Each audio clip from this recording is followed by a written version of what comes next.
See on your screen the structure of a dynamo. You can see on the top in red color the north pole of a magnet and in blue color the south pole of the magnet. The arrows shown flowing from north pole to south pole are some of the magnetic lines of force or flux. In fact, there will be a number of such lines flowing from north pole to south pole together forming the flux or the lines of force. Another component of dynamo is the coil, which is a conductor and rotating between the magnetic poles. The coil is connected to two split rings and the split rings are in turn connected to carbon brushes which form a part of the circuit which includes an electric bulb or a lamp. The coil can be rotated using mechanical energy.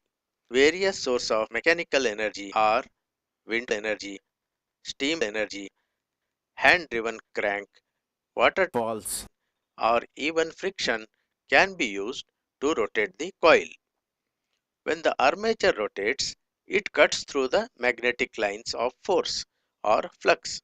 As per Faraday's law, the action induces current in the coil ABCD.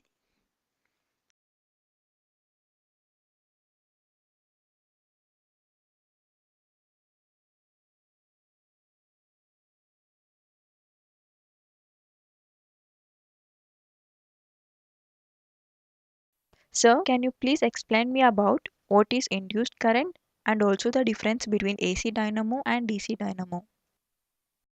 Now, coming to your second question, the differences between an AC dynamo and a DC dynamo are displayed on your screen.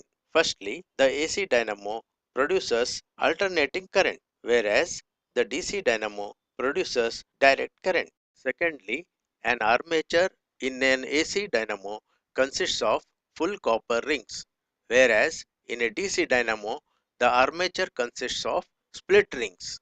Thirdly, commutator is absent in an AC dynamo, whereas it is present in a DC dynamo.